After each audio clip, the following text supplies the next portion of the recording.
We're making sweet potato flatbread buns with only 3 major ingredients, including sweet potatoes, cheese, and egg. They're topped with everything bagel seasoning and are the perfect size and texture to enjoy as a low-carb, gluten-free bread bun. Hello, my name is Nicole Bonilla, and if you love healthier recipes of our favorite foods, then you are in the right place. We're going to start with 1 medium-sized sweet potato, and you could use any variety that you like. Now, the sweet potato needs to be cooked, and there's 2 real good ways to do that. One is to roast it in your oven, or the other is to steam it, and that's my preferred method. So I'm going to start by peeling the sweet potato, and then I'm just going to dice it into 1/2-inch size pieces. And then I'll just take a medium-sized saucepan and then place my steamer basket down inside, and then we fill it to the bottom of the tray with water. Then we simply dump our sweet potatoes in the basket, put on our lid, and then I'll put this onto my stove on a burner at medium heat, and then I'll set a timer for about 20 minutes. And we'll know the sweet potatoes are done when they are fork tender. And then once your sweet potatoes are steamed, you'll want to let them cool off. And then I've just put some into a mixing bowl, and I'm just going to use my pastry cutter, or you could use a fork, and we'll just mash them till smooth. And then I'm just going to scoop them into a 1 cup measuring cup.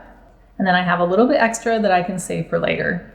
Now you're welcome to jot down these ingredients as we go along, or you can click on the link that's in the video description below, and that will take you to the recipe with all the details. So in our mixing bowl, I'm just going to crack in 1 egg, and then I'll just whisk it together real quickly with a little mini whisk. And then I'll add in our 1 cup of cooked and smashed sweet potatoes, plus 1/4 teaspoon of salt. Then I'll just mash all this together until it's well incorporated.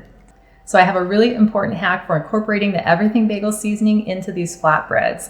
The bagel seasoning includes larger flakes of onions and garlic, and they will burn if they go into the oven with the flatbreads for the full 20 to 22 minutes, and they'll taste kind of bitter. So what we can do is form the flatbreads, put them in the oven, take them out halfway, sprinkle the everything bagel seasoning on top, put them back into the oven, and then let them bake until golden.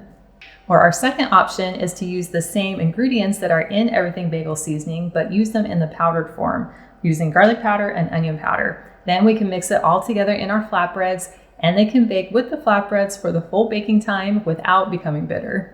So I'm adding 1/4 teaspoon of garlic powder and 1/4 teaspoon of onion powder, and then we'll mix this all together. And then to help give some structure as well as kind of a natural glue to these flatbreads, we're going to add some cheese. Now you can use any variety that you like. I really like using mozzarella cheese, so I'm just going to add 4 ounces of shredded mozzarella cheese. And then we'll stir this till well combined.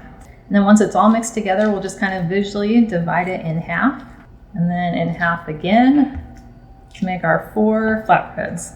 But if you'd like to be more precise, you can measure these out.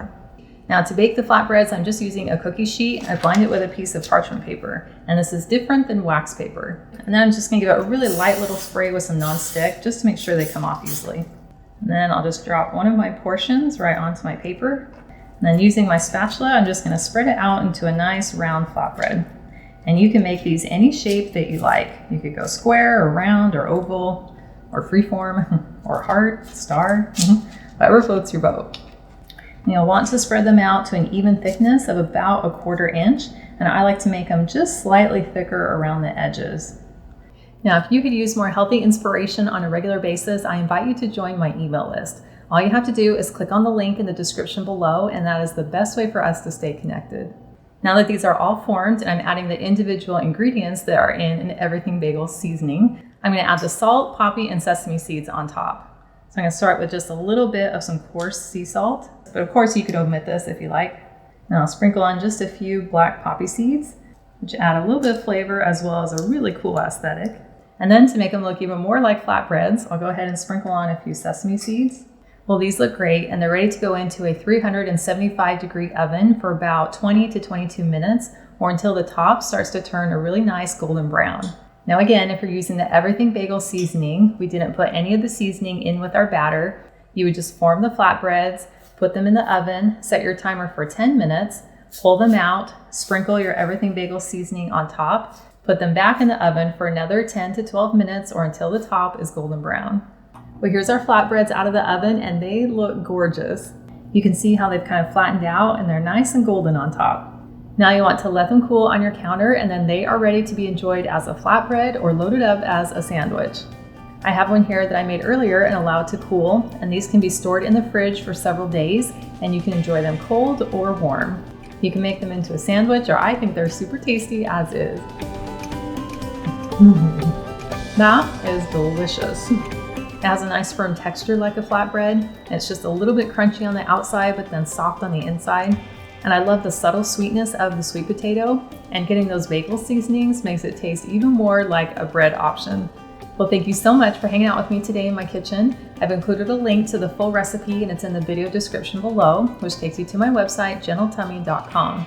And I also invite you to like and subscribe to my channel if you haven't already. And I cannot wait to have you hang out with me again in my kitchen.